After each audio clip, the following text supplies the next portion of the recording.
बेहतरीन drama serial गुड्डी की इस एपिसोड में आप देखेंगे जी बहुत ही टेंशनें बढ़ चुके हैं क्योंकि इशरत की तबीयत आए दिन ज़्यादा ख़राब होती जा रही है और मज़ीद से मज़ीद तर वो बेहोशी की हालत में होती जा रही है। ये बात जहांगीर को बिल्कुल भी बर्दाश्त नहीं और जहांगीर कहता है कि आखिर तुम्हें क्या हो गया है, मुझे तो कुछ समझ नहीं आ रही है। आखिर समझ ही नहीं आ रही है, मेरा दिल है कि मैं तुम्हें लेके जाऊँ और अपनी सारी मेडिसिन साथ लेके चलो ताकि मुझे पता चले डॉक्टर के साथ जाकर कि तुम क्या खा रही हो क्या नहीं खा रही हो। लेकिन ये सोनी बड़ा ही बहुत ही बुरे तरीके से काम कर रही है क्योंकि अब उसने चोरी करनी है तो अब मजीद अपनी माँ को बेहोश रखने की प्लानिंग करेगी। हमजा जो है वो कहता है कि मुझे ऐसा लगता है कि जैसे कुछ गलत होने वाला है।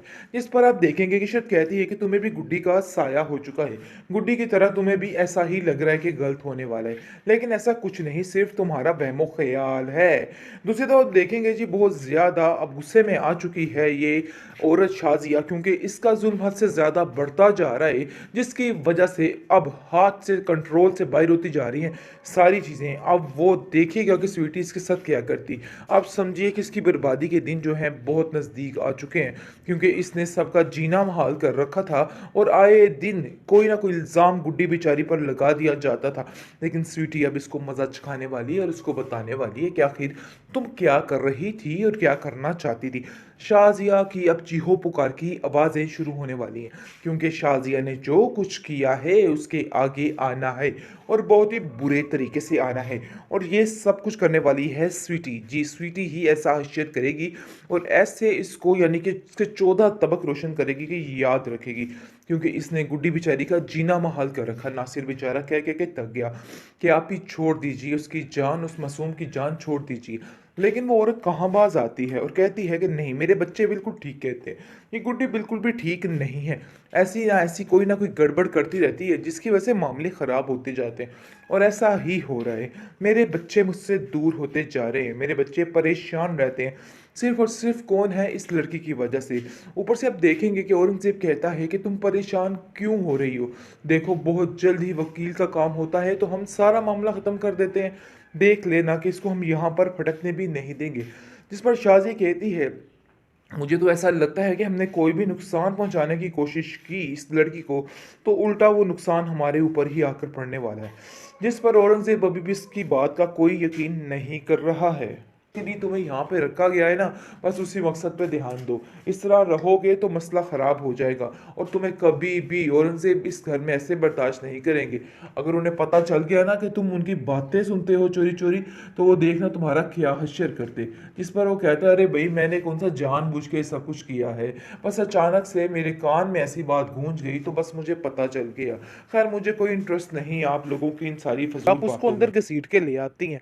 आखिर आपका मसला क्या है, क्यों आप उसके पीछे हाथ धो के पड़ चुकी हैं? बस कर दीजिए, छोड़ दीजिए उसकी जान। लेकिन शाजिया कहाँ बाज आने वाली है, शाजिया भी अपना बदला पूरा करके रहेगी। न जाने किस जन्म का बदला ये उस बच्ची मासूम से ले रही है और ये चीज सब देख रहे हैं। औरंगजेब कहता है कि अरे भाई होश के नाखून लो, थोड़ा सब्र कर जो, मैं तुम्हें बार बार कह रहा हूं ऐसा ना हो कि मामला बनने की बजाय मामला बिगड़ जाए, फिर हमारा ही नुकसान है। ये चीज को तुम्हें समझना होगा वरना बहुत मुश्किल हो जाएगी क्योंकि तुम्हारा दिमाग जो है वो सही तरीके से काम नहीं कर रहा और अगर नाम काम ना किया तो नुकसान ना करवा बैठना। और याद रखना कि अगर मेरी कोई मेहनत पे पानी फिरा तो मैं तुम्हारा वो हश्र करूंगा कि तुम याद रखोगी। यानी कि दोनों एक से एक बढ़ के लालची लोग हैं और ये दोनों मियाँ बीवी लालच के भरे हुए कुछ भी कर सकते हैं सिर्फ और सिर्फ पैसा हासिल करने के लिए। इंटरेस्टिंग है नाजरीन, जैसा कि शाजिया ने बुरा चाहा है इस बेचारी मासूम बच्ची का और उसको उसके लिए यानी कि तरह तरह के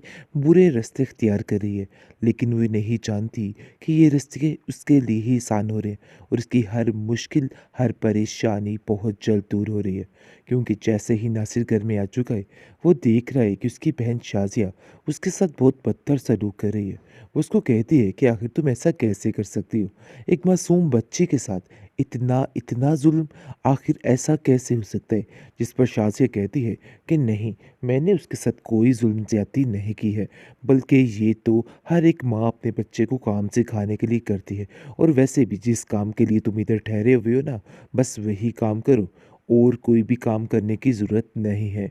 लेकिन उसका भाई भी उसको ऐसे चने चबाएगा कि ये सारी ज़िंदगी याद रखेगी।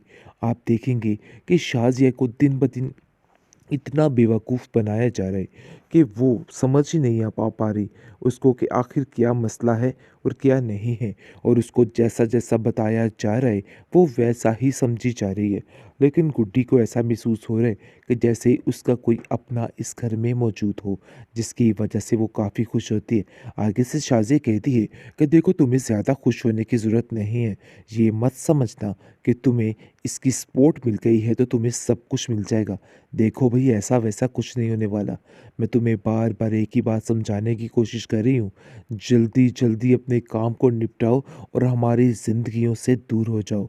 गुड्डी बहुत रोती है और कहती है कि आखिर चच्ची जान मुझसे इस तरह के लहजे में क्यों बार-बार पेश आती हैं?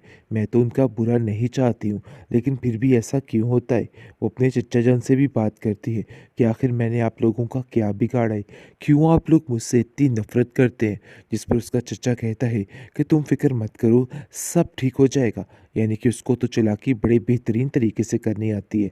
लेकिन शाज़िया आउट ऑफ कंट्रोल हो चुकी है और वो थक चुकी है हर बात को सह के। सहने से मुराद है गुड्डी को इस घर में रख के, क्योंकि वो एक पल के लिए भी किसी को बर्दाश्त नहीं कर सकती। ये उसकी बहुत बड़ी मजबूरी है जो कि उसको इस गुड्डी को बर्दाश्त करना पड़े। लेकिन गुड्डी बहुत ज़्यादा परेशान हो चुकी है और उसको समझ ही नहीं आ पा रही। और वो सोचती है कि काश वो अपनी खाला के घर से आती ही ना, उसके पास ही रहती। आखिर कैसे वो चच्ची जान की बातों में फिर आ गई और फिर दोबारा से इसी जहन्नम में आ गिरी। लेकिन अब कहती है कि पछताने का कोई फ़ायदा नहीं और स्वीटी को कहती है कि पता नहीं इन सब बातों का हल क्या है। मुझे तो कुछ समझ नहीं आ रही है। ऐसा लगता है कि चच्चा जान भी चच्ची के साथ मिले हुए हैं और इनका आपस में एक ही मकसद है। लेकिन जानबूझकर मुझसे ऐसे ये सारी हरकतें इसलिए की जा रही हैं ताकि मुझे महसूस ना हो। लेकिन कहीं न कहीं वो ये बात जान चुकी है। आप देखेंगे कि जैसे ही ये पीर उनके घर आ जाता है, शाज़िया की तबीयत दिन-ब-दिन काफ़ी ख़राब रहने लग जाती है और वो काफ़ी ज़्यादा उचाट भी रहने लग जाती है, क्योंकि वो उसके ज़हन से निकालने की कोशिश कर रहे हैं कि आपके घर में कुछ नहीं है। और वो स्वीटी के बारे में कुछ भी उसे नहीं बताता है, क्योंकि वो जानता है कि अगर स्वीटी के बारे में कुछ ऐसा बता दिया तो मामला काफ़ी गड़बड़ हो जाएगा। इसलिए वो गुड्डी को कहता है, गुड्डी बेटा, क्या तुम मुझे बता सकती हो कि असल माजरा है क्या? ये स्वीटी कौन है और क्या कर रही है? आखिर कुछ ना कुछ तो गड़बड़ ज़रूर है। जिस पर स्वीटी गुड्डी इनकार कर देती है और कहती है कि नहीं, मैं स्वीटी के बारे में कुछ नहीं बताऊंगी। मैं बस इतना जानती हूँ कि ये मेरी मामा का दिया हुआ आखिरी तोहफा है, इसके अलावा कुछ नहीं।